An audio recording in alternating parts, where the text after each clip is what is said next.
Hello. Hello. Hi. Hello, Mr. Ndukwe. Pleasure to have you with us today.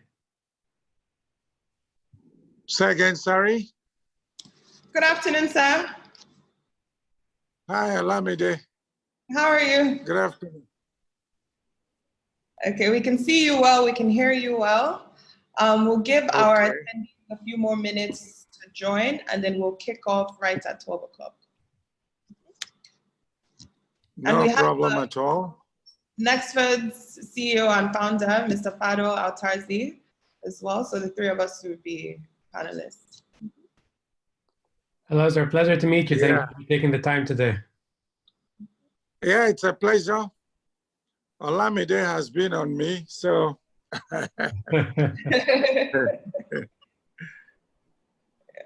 Do you want to practice how to pronounce my last name? Sure. Would you like to tell me from the source, what's the best way to pronounce it? The N is a bit silent. Okay. You take it in Ndukwe. So Mr. Ndukwe. Beautiful, Ndukwe. Yes, Ndukwe. Almost like Ndukwe, but you don't pronounce it like Ndukwe. Yes. The N is taken in. All right. Great. I think that's it. Yeah. And so we did a few adjustments with the slides. So Fado will lead us through the presentation. And, for your general address, we'll have about 10 minutes, and we'll just take it through. And then Fado will go on with the moderator-led questions and then the Q&A for the audience. My address is only 10 minutes. Yeah, 10 to 15 minutes. Does that work for you? Yeah, maybe I prefer 15 minutes to 10. Okay. Sure. I mean, the whole session is 1 hour, so it'll be only you speaking for the hour. Okay. Just to clarify, by the address, I mean just the first part, just kind of like an introductory part. And then we'll start going into the various talking points with me asking you a question and then giving you a chance to answer. And then we'll break that throughout the session, giving the audience a chance to ask questions, which I will then moderate to you so that you can answer. Is that okay with you? Okay, that's fine. That sounds fine. Yes. Yeah. So it's only the first part that's kind of a continuous introduction by you. With the points that I think you and Olamide discussed today. And then we'll follow the agenda talking about, leapfrogging, the role of technology in Africa, the SME sector, entrepreneur, all the different topics that I'm sure Olamide shared. Okay, all right. That'll be fine. Yeah, it's just we want to break it up a little bit so that the audience feel, it's a little bit interactive. They get a chance. Interactive. Yeah. Mm-hmm. Mm-hmm. And so do you see the Q&A box at the bottom of your screen? Say again, sorry? There's a Q&A box at the bottom of your screen, questions and answers. So the audience will be typing in their questions there. So from time to time, yourself and Fado can refer there and take questions. Okay, I'm not sure I've seen the box, but maybe it will appear. Yeah, I'll look at the questions as they come in, and then I'll select the best ones for you to answer. And you post it, okay. Sure, yes. All right. I probably need some pen and paper, I guess, just in case I don't see the box. But my picture is showing well. Yes. Okay, great. All right. Yes, sir. So we have some people on the line now, but we'll give another, let's say, 4 minutes for everyone to join, and then we'll start off at 12 on the dot. All right, great.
All right, everyone. It's 12 on the dot, so we'll go ahead and get started. Good afternoon, everybody. Thank you for joining us from Africa and all around the world. My name is Olamidun Majakudumi. I'm the country manager at Nexford University. And I have the pleasure of kicking off this very special webinar today with our founder and CEO, Fado Altarzi. And we'll be hosting the man of the hour, Mr. Ernest Ndukwe, who's the chairman of the board at MTN. So thank you both, gentlemen, for being here with us today. Mr. Ndukwe, we know it's no easy task getting on your calendar. So firstly, I would really like to just thank you for your time today. It's been a true demonstration of your dedication to the community of learners and career professionals. And the knowledge and insights that you'll be sharing with us today will certainly serve rippling effects for our attendees. Thank you very much. It's a pleasure being here. Thank you, sir. Fado, if we can switch to the next slide, I'll just go through Mr. Ndukwe's bio. So I have the pleasure of introducing Mr. Ndukwe, an industry leader with 40 years of experience in communications and technology, ICT, telecoms, and beyond. Mr. Ndukwe is currently the chairman of the board at MTN Nigeria Communications. He's a trained engineer and a fellow of the Nigerian Society of Engineers, amongst others. He was appointed as CEO of the Nigerian Communications Commission in February 2000. And under his 10-year tenure at the NCC, the ICT industry witnessed tremendous growth and transformation that led to what has been generally referred to as the era of Nigeria's telecoms revolution. Mr. Ndukwe also served as the chairman of the Administrative Council of the African Telecoms Union, chairman of the West Africa Telecoms Regulators Assembly, vice chairman of the Telecom Development Advisory Group of the International Telecommunications Union, member of the Presidential Committee on Job Creation, co-chairman of the Presidential Committee to develop the strategy and roadmap for universal broadband access for Africa. He's also on the board of the ICT Research Africa Network and served on the board at Access Bank as well. Mr. Ndukwe has won numerous awards for his achievements and was conferred with the title of the Officer of the Federal Republic of Nigeria for his service to the nation. Mr. Ndukwe, thank you very much for joining us today. And with that, I'll hand over to Fado Altarzi, our CEO and founder of Nexford University. Thank you. Thank you, Olamidun. Thank you all for joining us today. And Mr. Ndukwe, thank you once again. Pleasure to have you with us. So we'll start with maybe a brief address from, I know there's a few different points that you can shed light on today. I'll hand over to you, and then perhaps we'll move on from there to the more interactive components of today's webinar, where everyone will get a chance to ask questions and benefit from the great expertise we have with us today. So over to you, Mr. Ndukwe. Thank you very much, and welcome everyone to this webinar. My presentation or brief presentation will be about the role IT and communications play in various aspects of national socio-economic development, including education, industrial production, administration, both public and private, project implementation and management, delivery of various services in medical care, and in governance generally.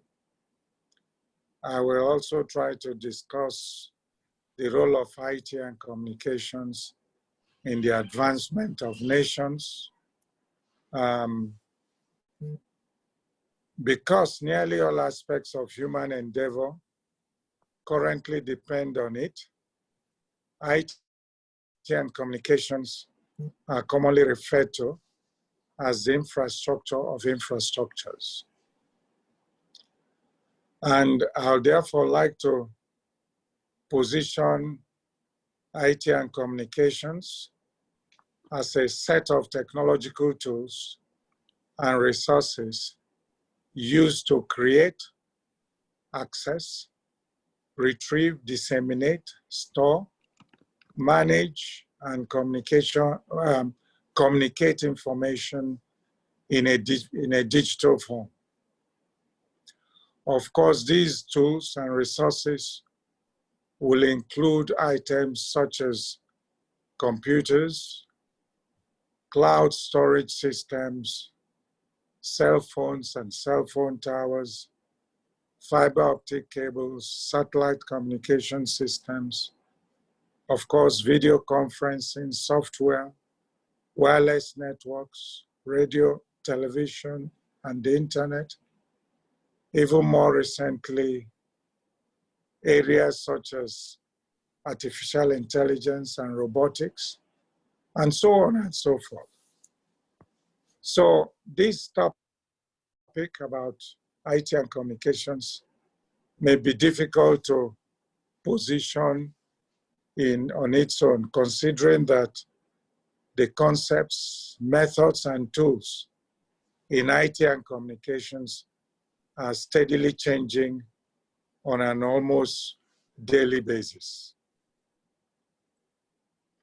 I guess we are here today because of the fact that ICT, information communication technologies, play a significant role in all aspects of the modern society.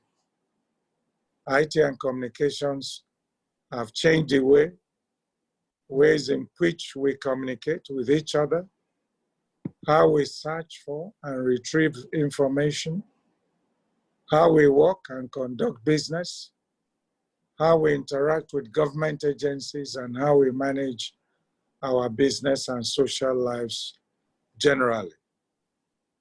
And because of the wide availability and universal use of IT and communications in more developed economies, they have become an indispensable factor of production, impacting microeconomic growth, which in turn further affects society by enabling improvements in standards of living generally. It is also important anyway to state that not all countries and regions of the world have equally reaped the benefits of IT and communications as enablers of economic development. Whereas many industrialized nations and transition economies have built up their knowledge societies employing IT and communication tools, most developing countries, particularly in Africa and some parts of Asia, remain underdeveloped, largely because of the disparity between countries with access to IT and communications, which is normally referred to as information divide or digital divide. So just to list a few things that we might know that IT and communications enable in our daily lives. Distance learning, space missions, industrial automation, robotics, satellite imaging, remote monitoring, and remote sensing, even oil prospecting and drilling, GPS, cloud computing, in the military area, in the Air Force, in the ground forces, in the Navy, ICT plays a very important role. Also in transportation, road, sea, rail, air, drones, very, very important areas that ICT impacts. Recently, we've also started hearing about telemedicine, e-learning, telecommuting, e-banking, and the likes. ICT, of course, plays a major role in financial services today. So there is no doubt that there is a major digital divide among nations. I'd like to quote Philip Emeagwali, the renowned Nigerian American computer scientist, who said that, and I quote, metaphorically speaking, all things are either on or off. And he further said that Africa will either be on to the digital and information age or off to the dark agricultural and industrial age. And he said further that nations that are on will become more affluent, and those that are off will remain poor. And that actually emphasizes the importance of IT and communications. However, there is some hope, especially with the fact that the last decade has seen a major improvement in the use of IT and communications in developing countries, much of which can be attributed to mobile telephony.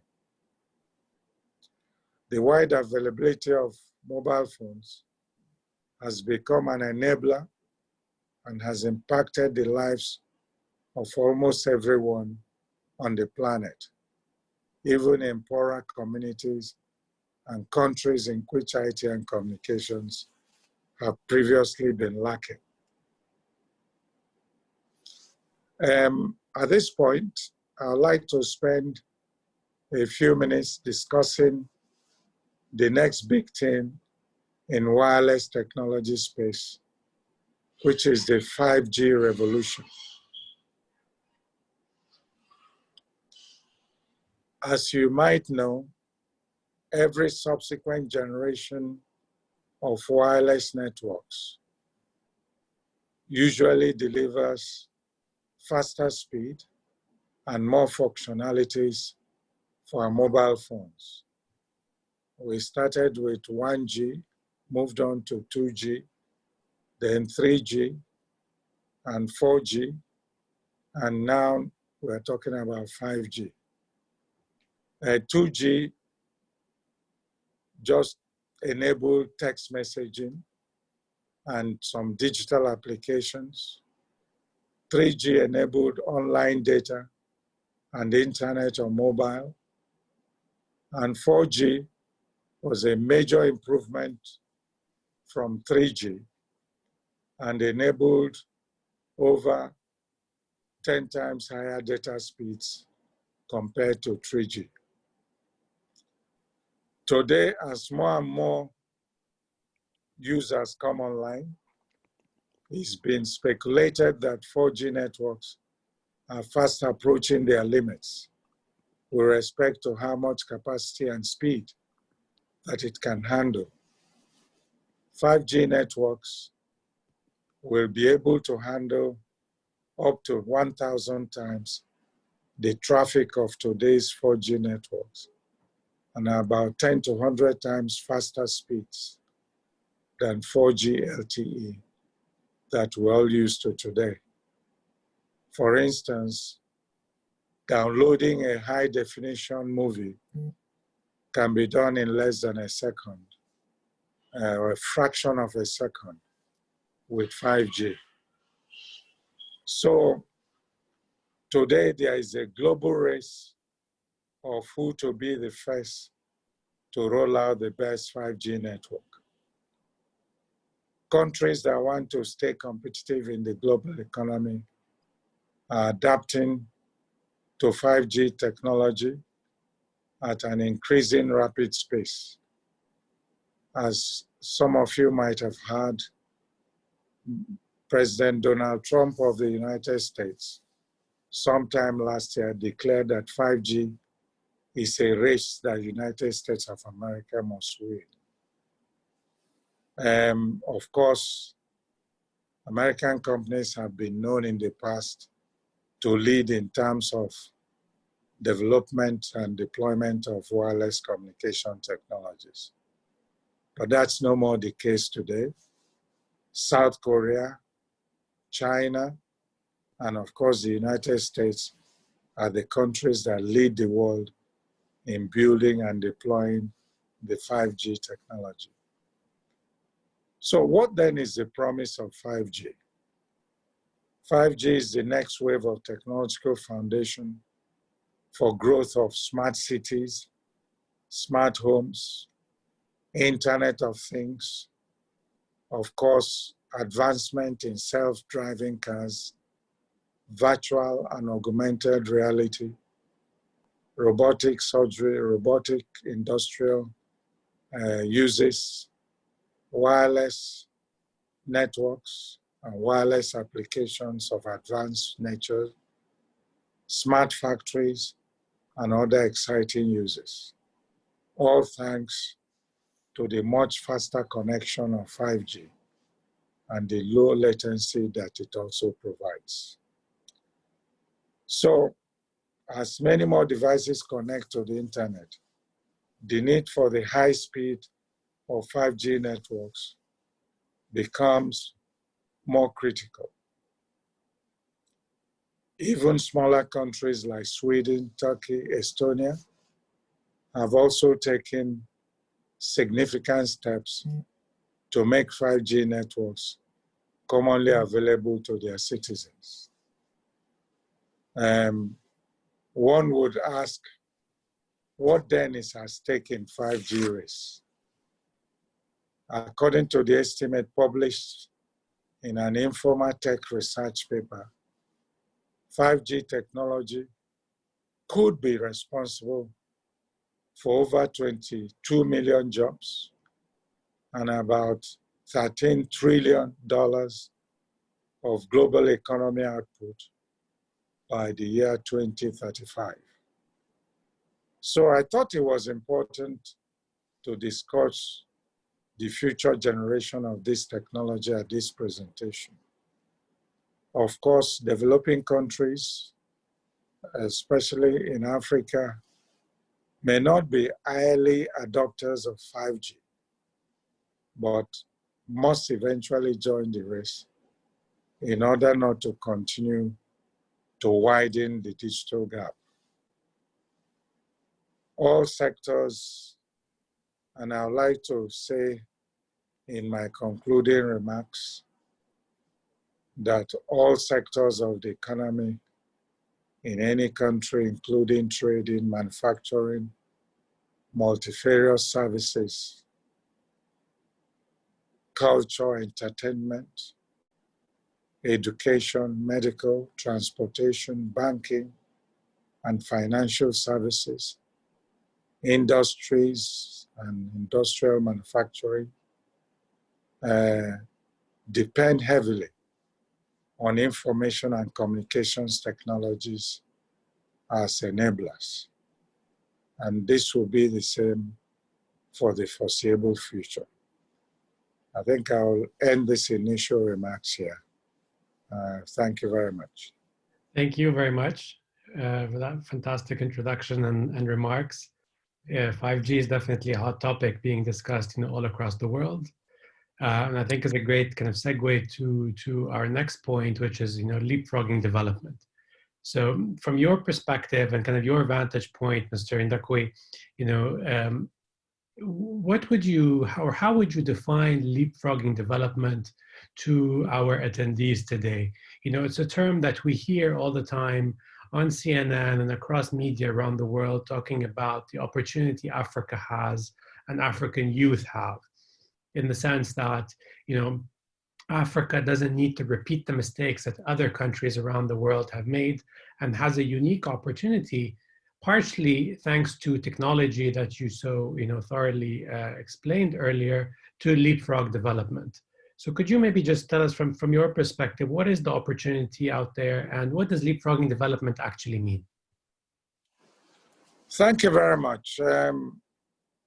Leapfrogging development, some people actually prefer to use the word cheetah jumps, because that tries to explain the importance of leapfrogging, because Africa and some other developing areas of the world need to take advantage of technology in order to avoid the long period of development that the more advanced countries have made.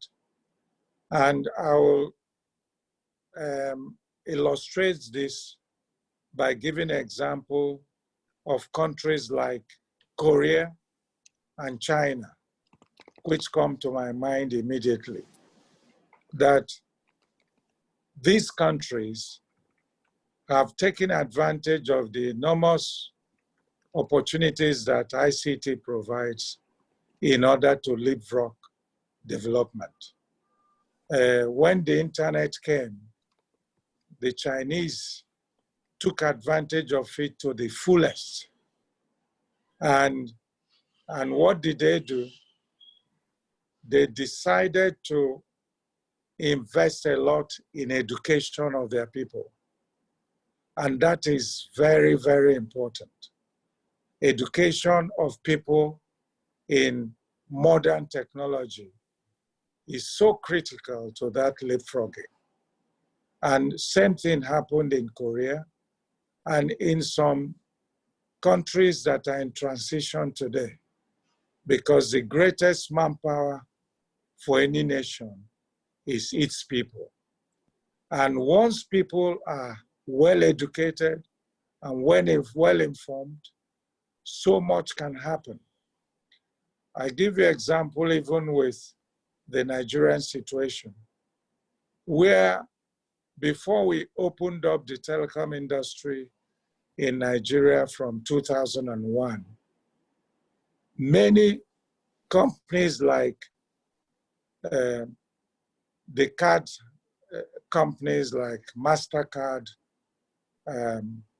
American Express, Visa, did not show up anywhere in our country, because the basic requirement for those things would be technology, and especially information and communications technology. But as soon as the country opened up, these companies started coming.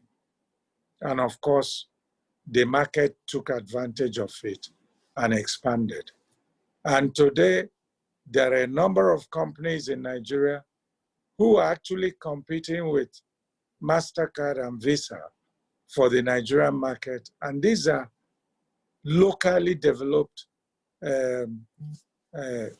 financial services companies. So that shows you the importance of education, technology, and opening up the economy.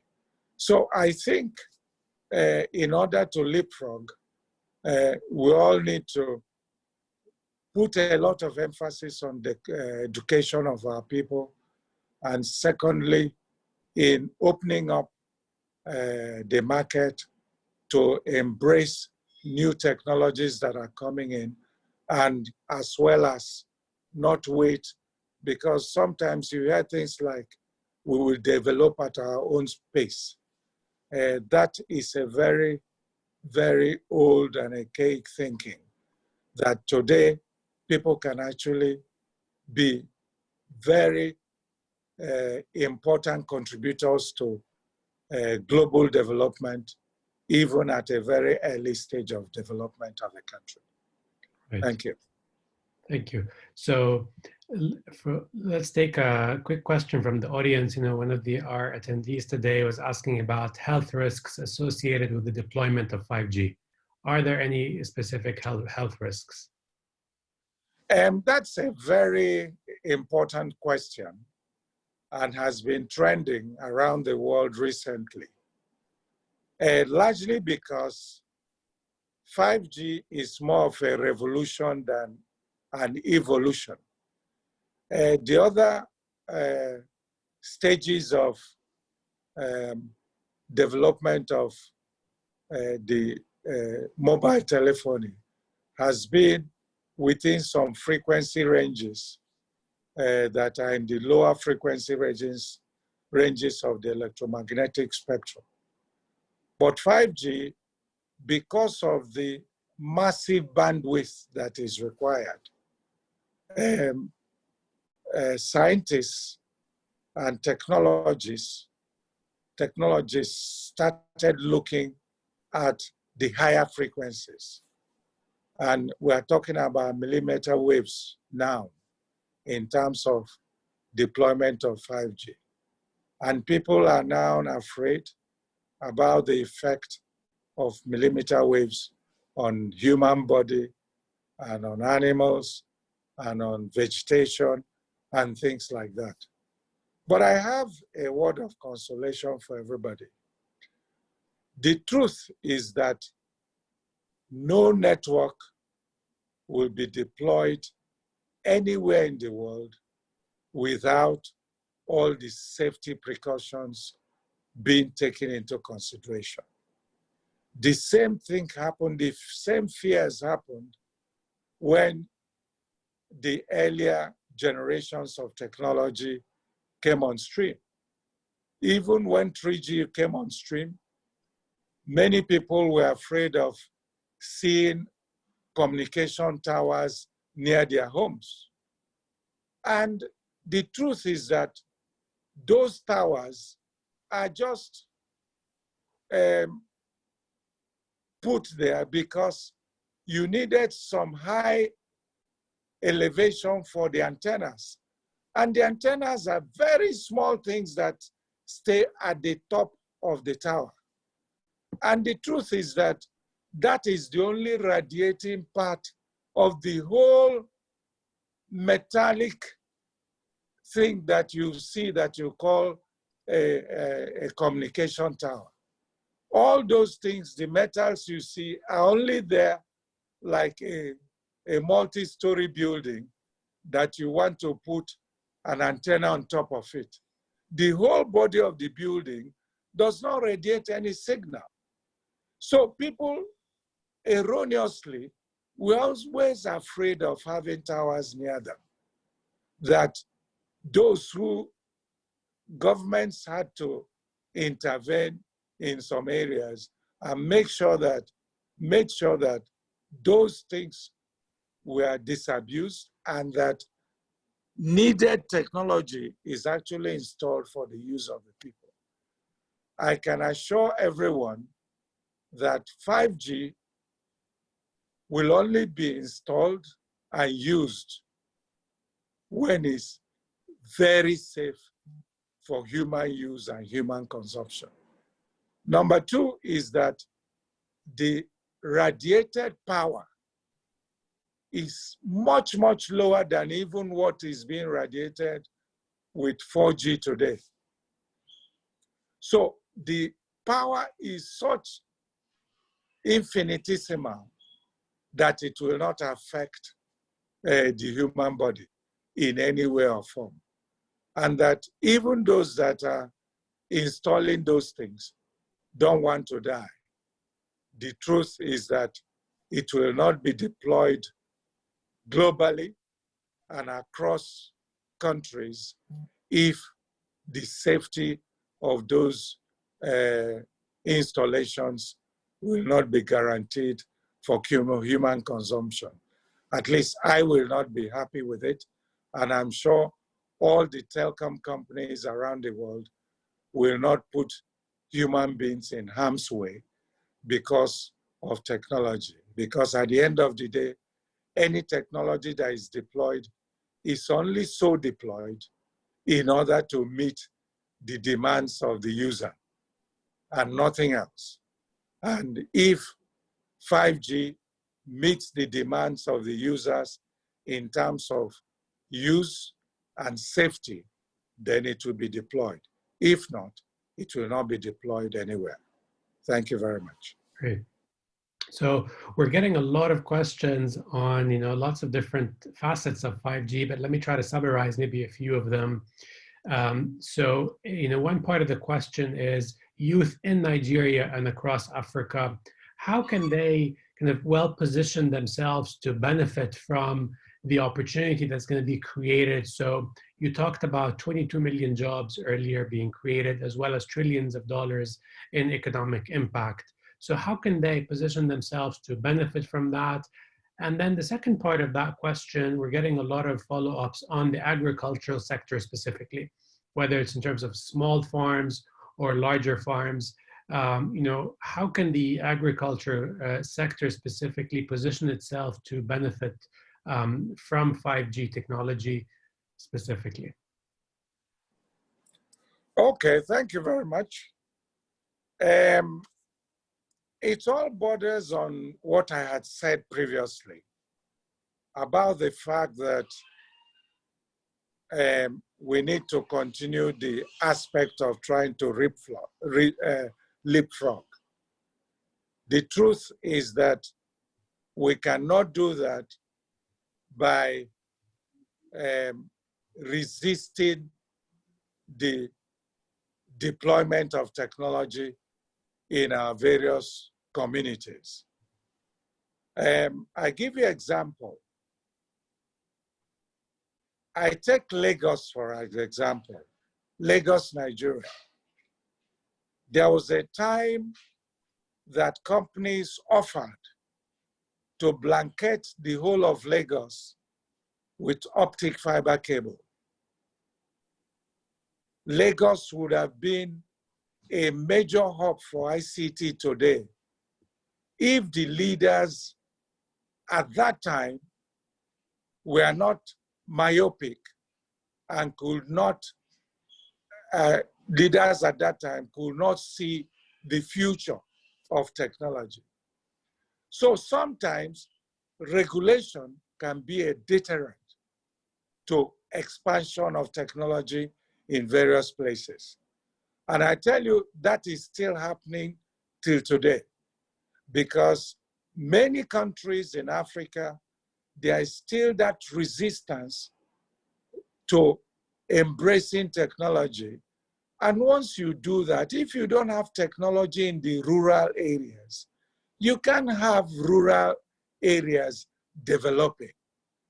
So our leaders, first of all, the political leaders I mean, must see advancement and adoption of technology as something critical to development and embrace it with open arms and make sure that it happens.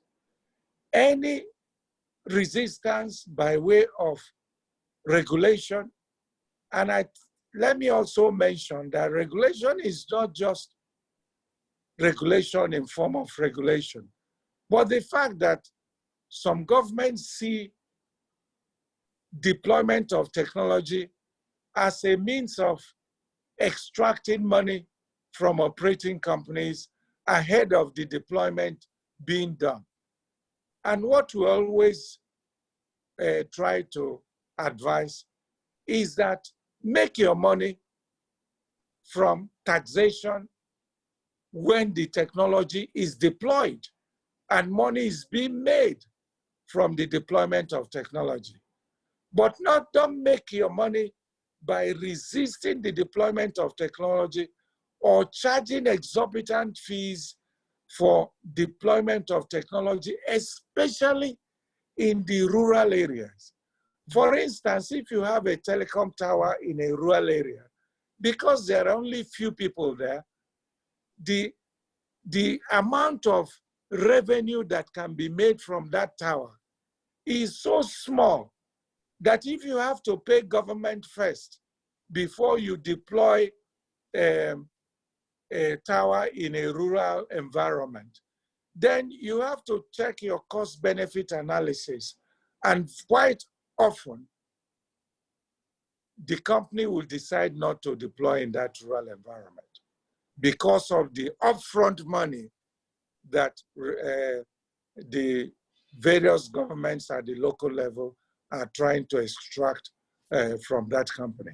And that is a major reason why deployment has not been as fast as it should in developing countries.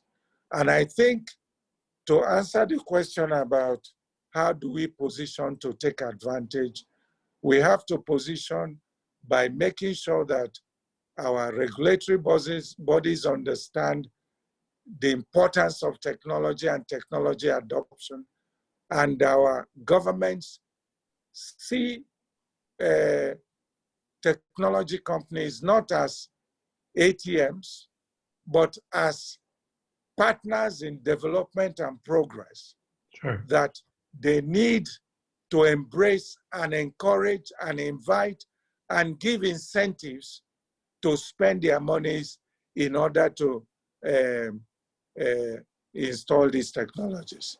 And that also goes into the agricultural area, because agriculture is so critical for food security. And ICT plays a very critical role in making sure that modern agriculture is done in a very profitable and sustainable manner. People need to make sure that agricultural produce get to where they're needed most, and that the farmers can make more money by being aware of the best places to sell their products without having them rotten away, especially when they have bumper harvests. So ICT is so critical to agricultural production. And I think like making sure that governments and regulatory agencies embrace deployment of ICTs will actually help in that regard. Thank you. Thank you. So as a quick follow-up, we're getting a lot of questions on skills specifically. So for those who are studying, say, business degrees or non-technology degrees, what would you say are the specific skills that youth in Nigeria and in Africa at large should be focusing on in order to be well prepared for these jobs that are going to be coming, or for the skill gaps that will exist as a result of the jobs that will be created from 5G at places like MTN and across the board? What would you say are examples of, say, the top 2 or 3 skills that people should really be mastering over the coming year or 2? Yes, thank you. The first skill is basic computer knowledge. I don't care what your profession is, whether it's business administration, accountancy, legal profession, whatever it is. Without basic knowledge of use of computer and computer applications, you actually what is called a semi-illiterate in a digital world of today, because you can't really go very far without knowing about various applications and computer applications. I think that's very important. I think the second thing is that people have to train themselves in the areas, in the applications that actually pertain to their specific areas of competence. For instance, take an accountant today. If you don't know how to use accounting packages, which are very IT intensive, then you have a problem. Because the truth is that the era where you have big notebooks and ledgers, where you have to use your pen in order to do all kinds of things, that era is gone. So the issue here is that anybody who is in that business administration area or accountancy area and things like that must try and be well acquainted with how to use technology tools and applications that pertain to their specific areas of knowledge. I was discussing with a lawyer recently who said that technology has made their work much, much easier.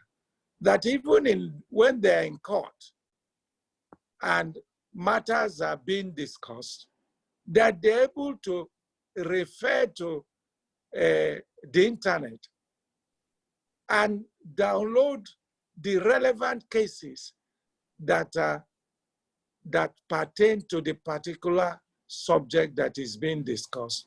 And people can actually intervene immediately and help their clients more. So you have to be vast with the areas of technology that pertain to your particular profession. And I think, thirdly, is to have the ability to innovate yourself and to train yourself about various new things that you can come up with that will enhance your skills generally in the IT area. I think that would be my suggestions for now. Thank you. And so we're talking a lot about the knowledge economy here, effectively, whether with the current jobs or if jobs that are going to exist as a result of advancements in technology. And if I were to contrast that with a lot of the questions that are coming in, there's a lot around cost of data and availability of connectivity, and there seems to be a bit of a disconnect that I'm feeling between our attendees on the webinar who feel that maybe connectivity is not as widely available as it needs to be, or it's not as affordable as it needs to be in order for them to have access to the technology that they need. So what would you say is being done right now or should be done in order to increase the availability of connectivity and make it more affordable to people all across, whether it's Nigeria or across Africa? A very important point, and I'm happy that question came up. But it's actually related to the initial points I made about the fact that governments and regulators are restricting copious installation of technology tools across many developing countries. There are many examples that can be given. I go back to year 2001 when we opened up the telecom industry. At that time, in 2002 and before then, to make a call from Nigeria to the US or the UK was a lot of money. You probably pay an equivalent of $1 or 75 cents per minute for a call. And the only reason was that in Nigeria, there were just over 500,000 lines in the whole country. And in the US, there were millions and millions of telephone lines. So in order to provide a link to Nigeria, to only access only 500,000 lines was much more expensive. As soon as the industry opened up in Nigeria and millions of calls started coming in, the cost of call diminished overnight. And today we are talking in terms of cents or fraction of 1 cent for the same call that used to cost 75 cents in the older times, in the former times. So what am I saying? When you have scale, prices go down. When you have scale, not just in number of users, but also in number of installed capacity, prices go down. For instance, in the earlier deployments of mobile services, there was a time it cost 20 naira or 20,000 to buy a single SIM card. After some time, it came to a zero amount of money. Today, deployment of, can you imagine if we had optic fiber deployment in the whole of Lagos 10 years ago when this thing came up? Today, the cost of connection in Lagos would have been very low. So can people see the cost going down further? Of course, it can go down further, and we are all it's actually a work in progress.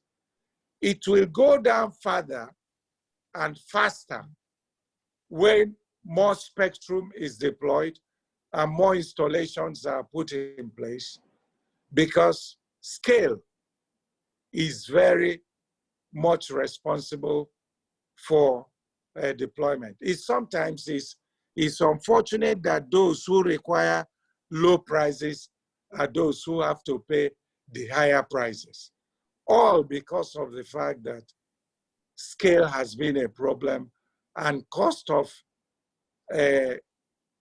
providing service and everything keeps going up on a regular basis.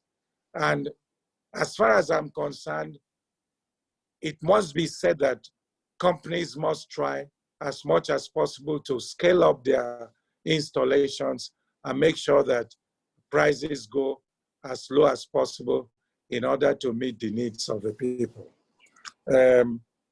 Availability is also dependent on where you have your towers, where you have your optic fiber cables. So access limitations, they are all interrelated. That once you have access to deploy technology all over, then availability will be much more, and then scale will be there, and prices will continue to drop, as far as I'm concerned, on a very drastic basis. Thank you for that. So moving on from there to what we call the virtual talent grid. So in founding Nexford University, I had this vision that the day will come when the world will operate as a large virtual grid, and you're either going to be on that grid or not as an individual. Now, how could you get on that grid? You could get on the grid by having the right skills.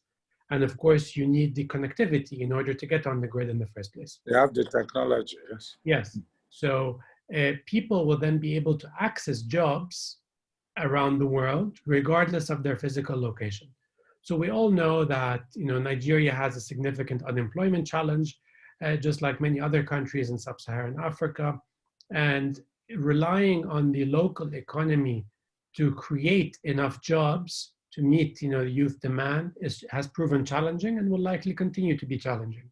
So my question to you is it realistic? Do you agree with this vision of this virtual talent grid, meaning that the day will come where Nigerians and people anywhere in the world will be able to access virtual jobs just by having access to reliable internet and having the right education and skills?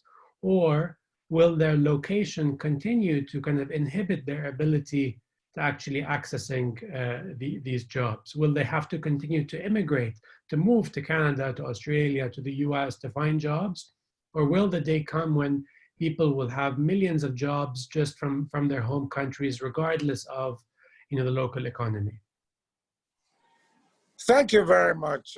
That's a very important point and a very important question. The truth is that the world is moving very fast towards that. Quite honestly, people immigrate not necessarily because they are looking for new job opportunities. They actually immigrate sometimes because of problems in the political environment, famine, wars, bad government, security of life, and things like that.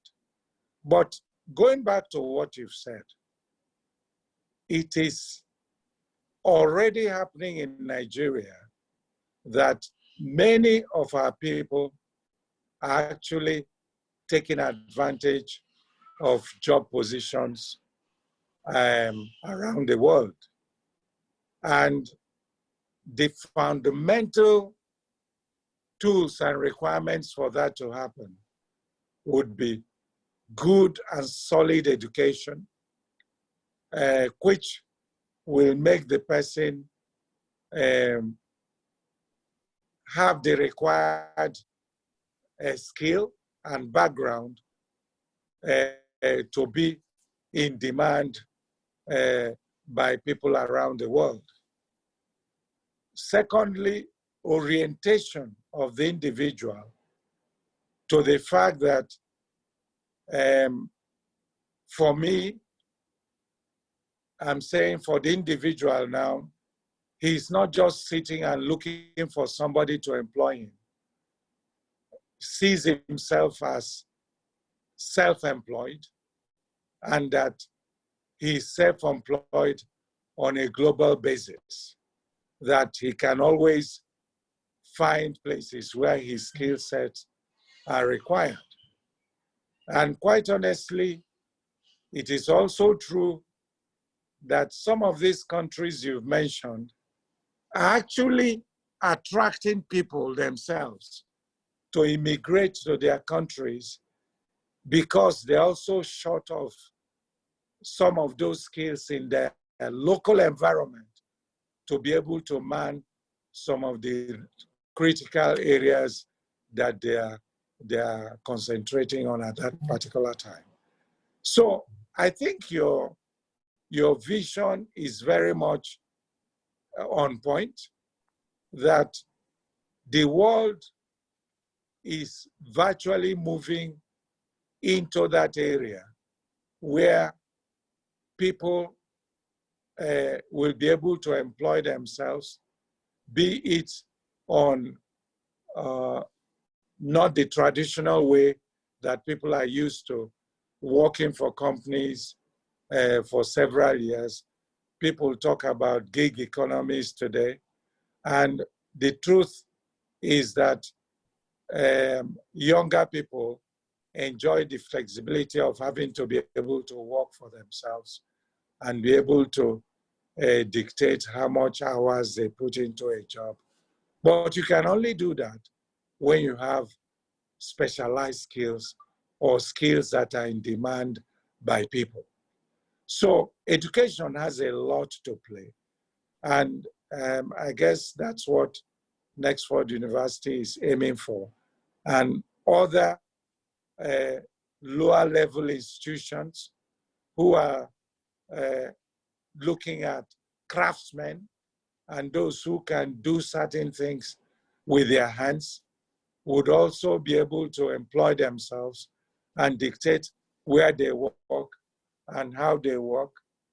Today, many painters, plumbers, and people of that nature work for themselves and offer services even to big companies on a work-as-you-go basis, not necessarily sitting as full-time employees in the various companies. Yeah. So I agree with you completely that that's the direction the world is going.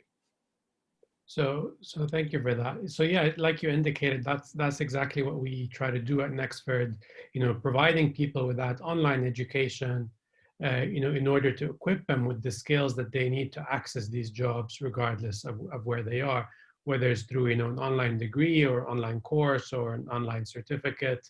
And I love how you mentioned earlier, people need to have kind of that, self-inquisitiveness, if you will, to go out and look for where the opportunities exist.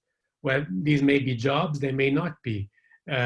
So to that point, let's talk a little bit about startups. So many of our learners at Nexford, are building their own startups or working at startups, and therefore they appreciate the flexibility that online education offers. But others are considering moving out of the corporate world into startup world, or if they don't have jobs, considering moving into a startup world from scratch. So, as you know, in places like the US, the small and medium-sized enterprises are really the lifeblood of the economy. They drive the economy, they drive employment. It's not the huge conglomerates, contrary to popular belief. So what very kind of specific advice would you be able to give to entrepreneurs in Nigeria who are looking for specific opportunities within the startup scene? So if you could list, specifically, 2, 3 areas that you think there are specific opportunities that are unmet as a result of either shortage of large companies or upcoming opportunities by 5G, or even opportunities now as a result of COVID, where should they be looking? What sort of industries, what sort of services, or what sort of products should they be looking to bring to the market if they want to build an attractive startup? Thank you very much. I think the truth is that nearly all areas of human endeavor would be attractive for startups. One area that comes to mind, because it's my industry, is actually in the IT and communications area, where many young Nigerians are actually looking at today. Apart from designing apps from the beginning, but what I would advise people is to look for a problem in your local environment and see whether you can bring up technology that can solve that problem. I think that's where many people have succeeded and made good money from, by identifying a particular problem or a particular niche and then looking at how to use technology to solve those problems. Those startups would also be very interesting. Secondly, I think that also in the technology area, people who are good in maintenance of systems can also, if they are very good and specialized in those areas, could find takers in terms of people who are looking for such skills to take them on as the demand presents itself. In the agriculture space, there is also enormous opportunity in terms of distribution of agricultural produce. Today, especially in the country, there are many farmers who go to farms and produce a lot of products or produce and have bumper harvests, and sometimes have problems in actually taking them to areas of immediate need or where they'll have the biggest amount of return on investment. And I'll also say quickly that there are international opportunities for actually moving agricultural produce, including simple things like flowers and other agricultural edible things that can be moved from a particular country where they're used, they're produced, to faraway locations where they probably don't have the right climate to produce those things on a large scale. So, like I said, all kinds of areas of that people can take advantage of. But going back to that thing we talked about in terms of international appeal, I think that education and getting people informed about the opportunities that are available within the country and internationally is very important, because today we keep talking about global village, and that's what the world is coming to today. Thank you very much. Thank you very much. I know we're coming up to the end.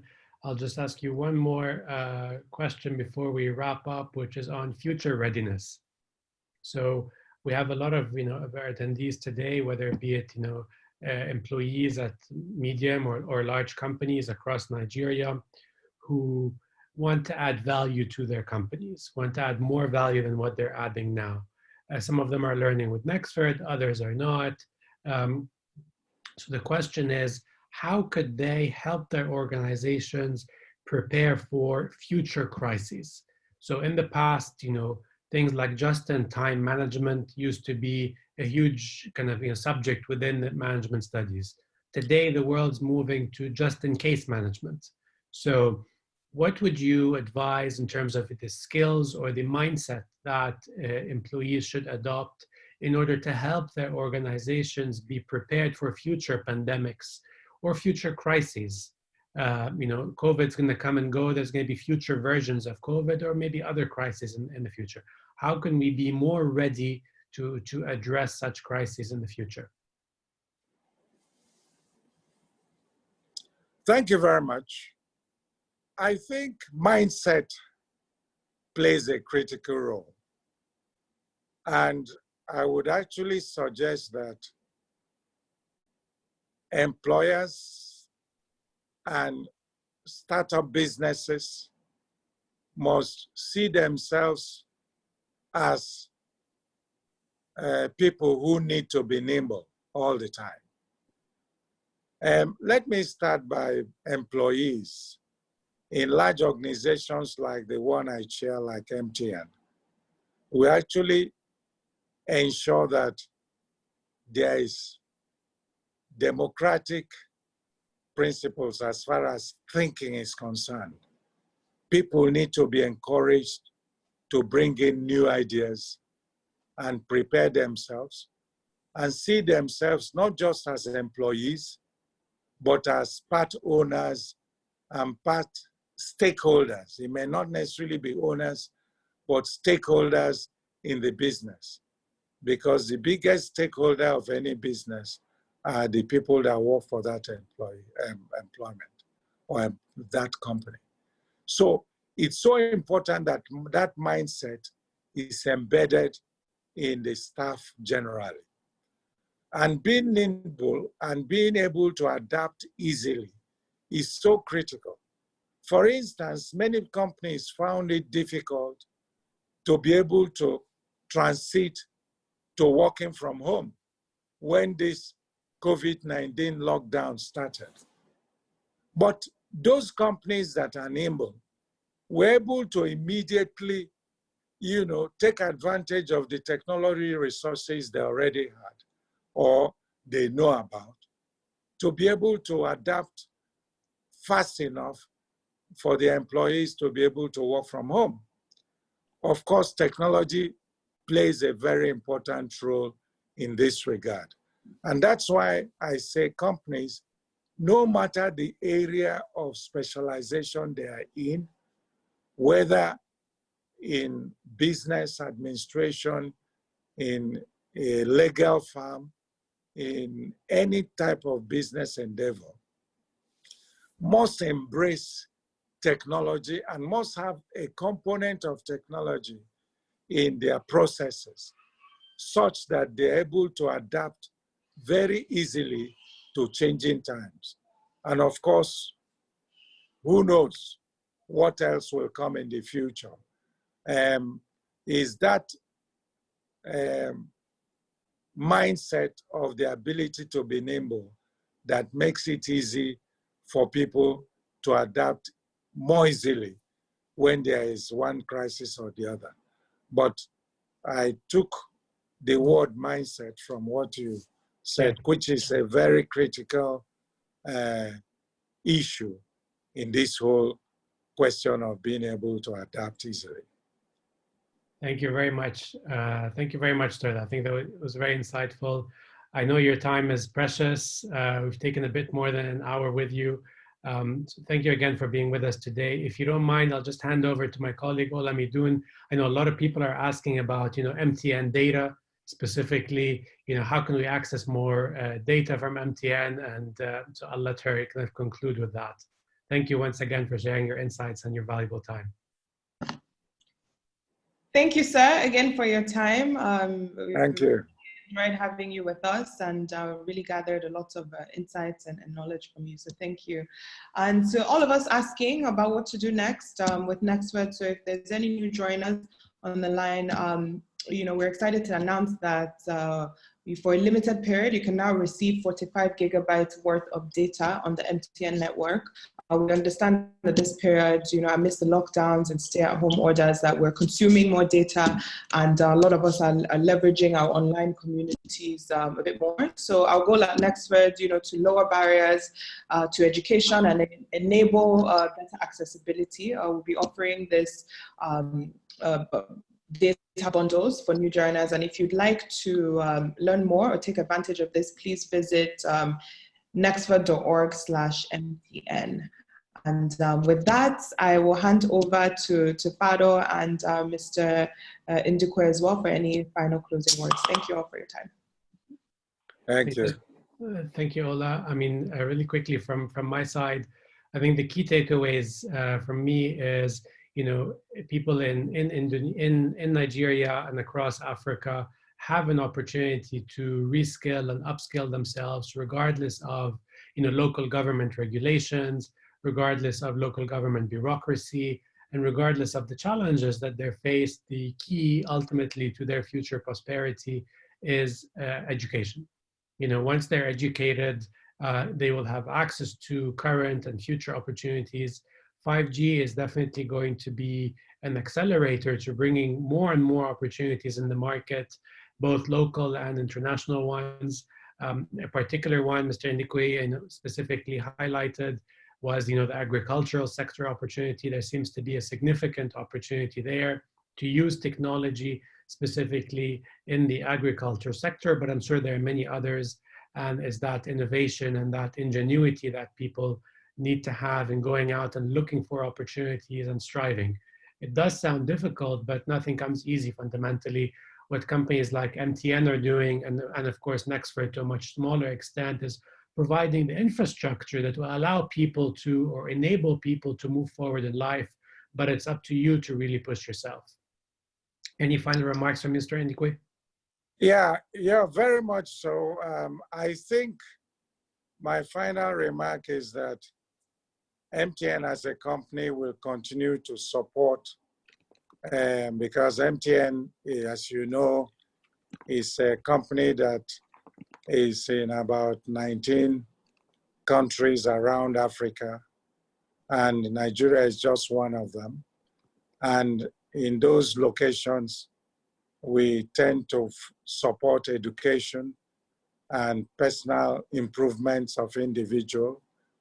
MTN Nigeria has what we call the MTN Foundation, and is spending a lot of funds, about it runs into several billions of naira every year on development of human beings and then interventions in various areas, including medical and the like, and also improving the human being generally.